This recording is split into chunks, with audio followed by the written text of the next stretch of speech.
Hello friends, I'm Michael Kingswood. I write fiction for fun and profit, and this is story time. And as it's Tuesday, we are continuing on with Glimmer, the first book in my Glimmer Chronicles series, which is a heroic fantasy series, all kinds of fun. 7 books in it, more to come, and you're going to like it. To show you that you're going to like it is why we're sharing the first book here on the channel. And so we're going to get to it. This week is chapter 13. It's called Restart. So sit back, enjoy. I wrote it, but I didn't read it. I had a voice actor for that on this one. And it's a good time. Have fun. Chapter 13. Restart. The bar stool was hard, but that was the least of Julian's problems. His injured thigh hurt like no one's business from the afternoon's ride, but that wasn't his biggest problem either. His ears rang from the laughter of several burly fellows off one of the fishing boats down at the docks, and his cheeks flushed with embarrassment. But that, too, wasn't his big problem. A glass on the bar in front of him lay on its side, its dark content spreading slowly across the top of the bar as they drained out. It was almost enough to make him cry. "The winner!" shouted Horace as he raised the arm of the man next to Julian up over his head. Julian should have known Horace was a fishing man from his attire the first time they met. And being a fishing man, Julian also should have figured he could more than hold his liquor, and so could all of his fishing friends. The winner grinned and shook his raised hand in a clenched fist of victory, then turned toward Julian. "Pay up," he demanded in a slightly slurred voice. Julian nodded and reached for his belt pouch, or rather, he tried to. It took 3 attempts to get the laces untied, then another 2 to get the proper number of coins out. At least, he hoped they were the proper number. It was hard to remember what their bet actually had been. "Here you go," he said and held out the coins, which the winner snatched away quickly. What was that fellow's name again? "You all right, boy?" Horace asked. Julian waved him off. "Fine, just fine.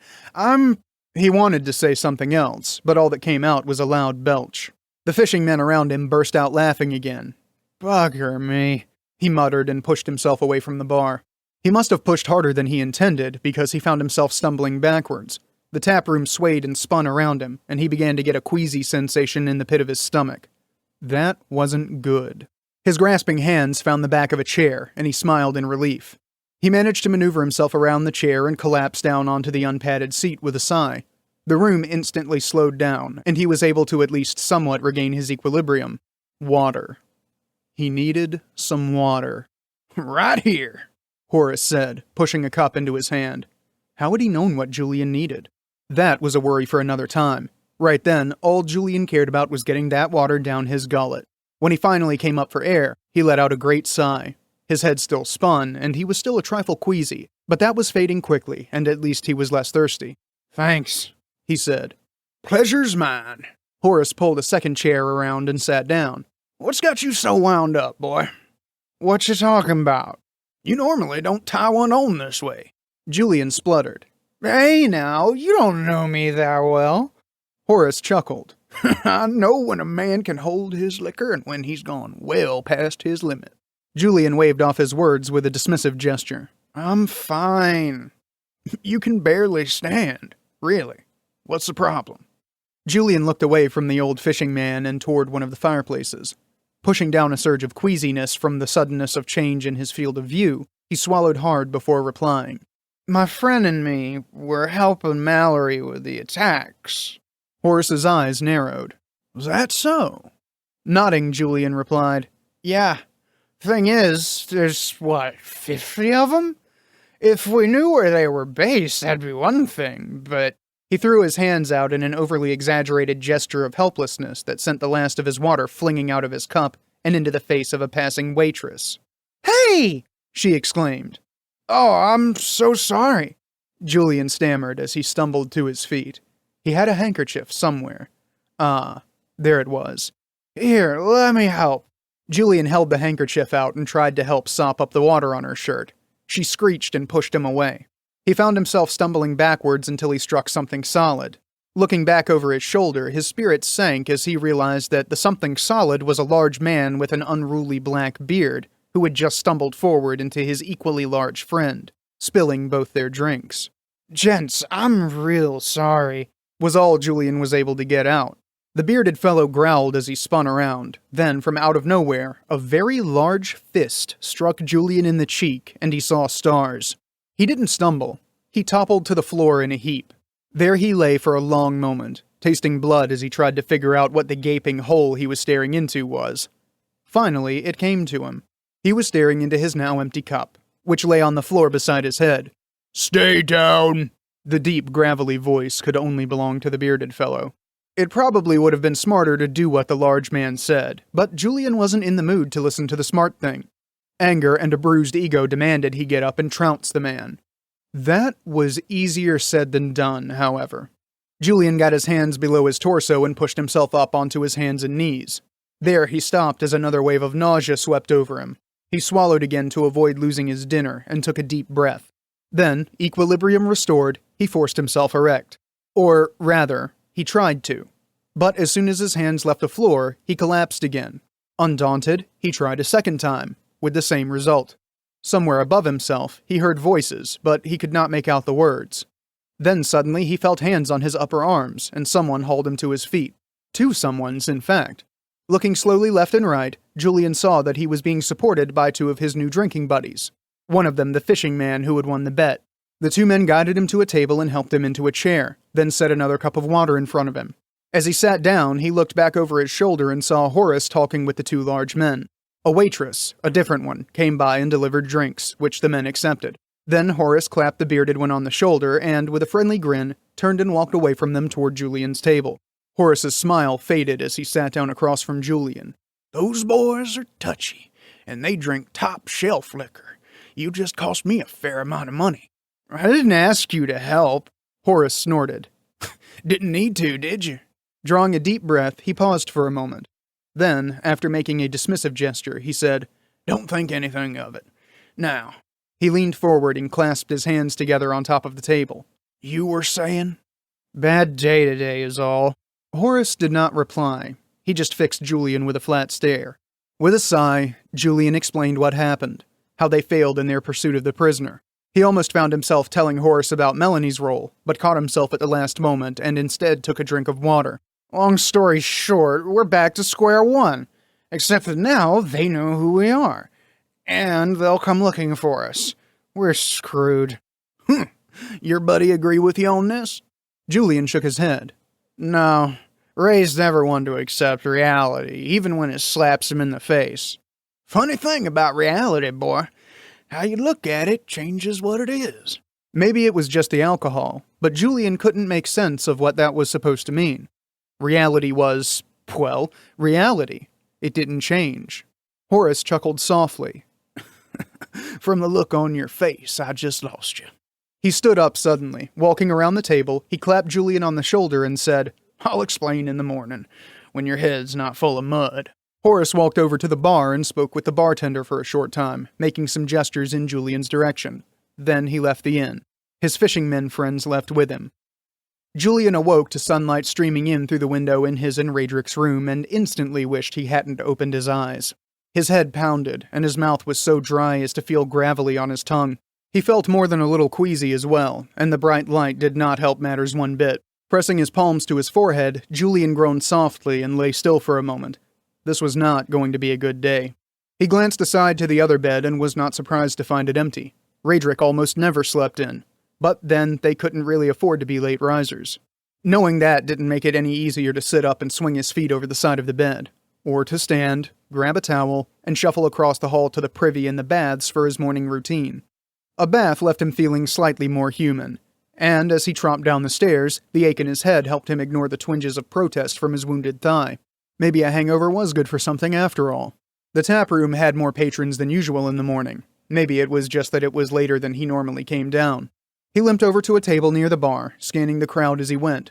Radrick was nowhere to be seen, but Julian recognized several men who stood in a cluster at the bar, the fishing men from last night. He ordered tea and the standard fish breakfast, then slouched forward at the table and rubbed at his temples with his fingertips, wishing he could rub the ache out. Sooner than he expected, he heard footsteps approaching his table and looked up, but instead of the waitress with his tea, Horace stood there. His weathered features were rested and alert, as though he hadn't been up well past midnight drinking with the younger men at the bar. "Morning, boy. Looks like you could use some help." Julian winced. Not so loud, please. Horace chuckled and sat down in the chair across from him. The old man reached inside his coat and pulled out a small vial. He set it on the table and pushed it across to Julian, saying, "When the tea gets here, put some of this into it. It'll do wonders for your head." "Is that right?" He picked up the vial and held it to the light from the nearby window. Within was an orange-red fluid of some sort.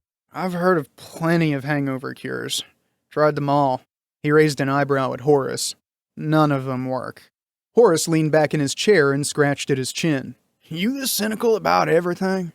"I'm not cynical. I'm realistic." "Sure," Horace replied with a snort. "Well, how's this for realistic?" Leaning forward, he tapped at the top of the table with his index finger. "Me and my boys are going to help you and your friend. Just call, and we'll be there to put the fear of the gods into those thugs." Julian blinked in surprise and looked from Horace to the other fishing men. They numbered a dozen in all weathered from days out on the lake, all solid and strong. And every one of them was watching him and Horace from across the room, wearing the resolved expressions of men ready for a hard day's work. "I don't understand. Mallory told us you were leery about lending a hand." "That's just the management." Horace spat to one side as he said the word. "I'm head of the guild, though. If I say we don't work so we can help you defend the town..." He grinned and spread his hands. "We don't work. And ain't a damn thing management can do about it, unless they think they can man the boats themselves, 'cause they sure won't find anyone else in these parts to do it. We'll see to that." Julian's jaw dropped. "How?" "Course, if I were to do that, management might just decide running a fishing company is too much trouble. Close up shop, take their money, and run." Crossing his arms over his chest, he continued, "Me and my boys can run the boats, but we don't have the money or the contacts with the merchants outside the Vale to make it worth a damn. So it's a balancing act. Management knows I can shut them down, but they know I'm buggered if I do." "So you're saying..." "I'm saying, boy, that those men there," he jerked his thumb in the direction of the men at the bar, "volunteered to help you two out, and I got management to keep paying them while they do it." Julian looked from the men at the bar to Horace in disbelief, and found himself speechless for a moment. Finally, he managed to say, "Horace, I don't know what to say. Thank you." The old fishing man grinned.